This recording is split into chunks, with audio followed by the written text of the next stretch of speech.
Diobass TV xibaar yu wér te wóor di leen abonné ci Diobass TV xibaar yu wér te wóor. Merci beaucoup, mesdames, messieurs de la presse. Je vois que vous êtes venus très nombreux à cette dédicace. Je voudrais tout d'abord remercier monsieur le directeur de la Bibliothèque centrale, monsieur Gueye, qui a bien voulu nous accueillir aujourd'hui. À travers monsieur le directeur, je voudrais également remercier monsieur le recteur de l'Université de Gaston Berger de Saint-Louis et toute l'équipe académique et dirigeante de l'université. Je voulais aussi remercier les populations de Saint-Louis avec leur accueil extrêmement chaleureux. Et ça, je la mets sous la main du professeur Ndiolo Sow, qui est notre responsable dans cette région. Nous sommes venus ce matin, comme vous l'avez tous couvert, pour procéder à la dédicace de mon ouvrage La République des Carrés, notre Diobass Smart City, qui, comme vous le savez, est une réponse à 4 problématiques majeures que nous avons dans nos communes au Sénégal, mais en général dans nos communes dans le continent africain. Ces 4 problématiques majeures sont les suivantes. La première, c'est d'abord l'exode rural. Nous constatons que dans les communes rurales, il y a un exode massif, il y a un dépeuplement des populations, notamment les plus jeunes.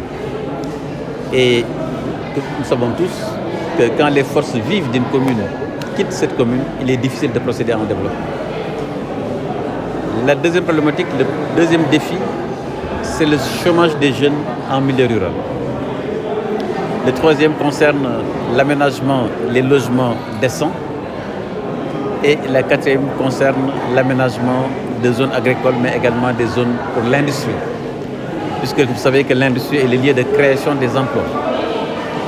Notre Diobass a une singularité, j'allais dire, a un avantage comparatif. Il est dans un triangle où vous avez l'aéroport AIBD, vous avez le port de Ndayen et vous avez le truc Ila Touba.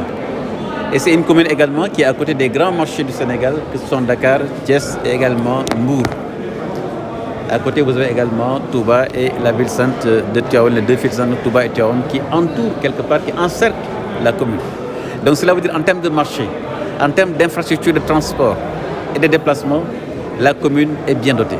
C'est la raison pour laquelle nous avons donc lancé donc ce plan qui s'appelle notre Diobass Smart City, pour justement répondre à ces problématiques, mais en fixant 3 engagements majeurs. Le premier engagement, c'est d'abord la sécurisation foncière. Faire en sorte que chaque personne qui a un foncier qui respecte les lois puisse disposer d'un papier lui permettant de le sécuriser et demain de pouvoir le transmettre de génération en génération.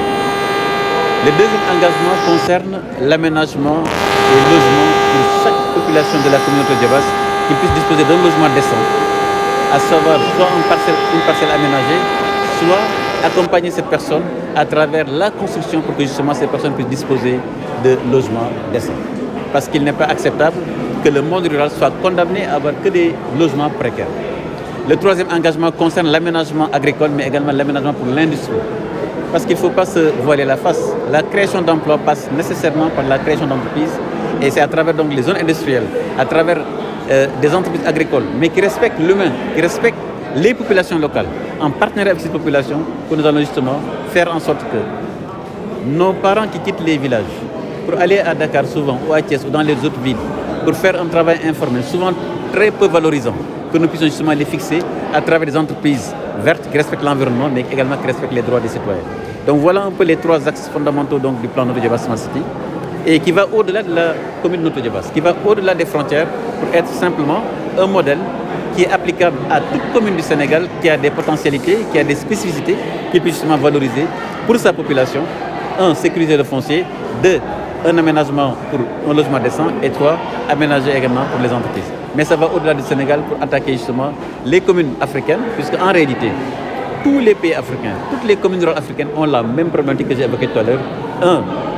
L'exode rural. 2. Chômage des jeunes. 3.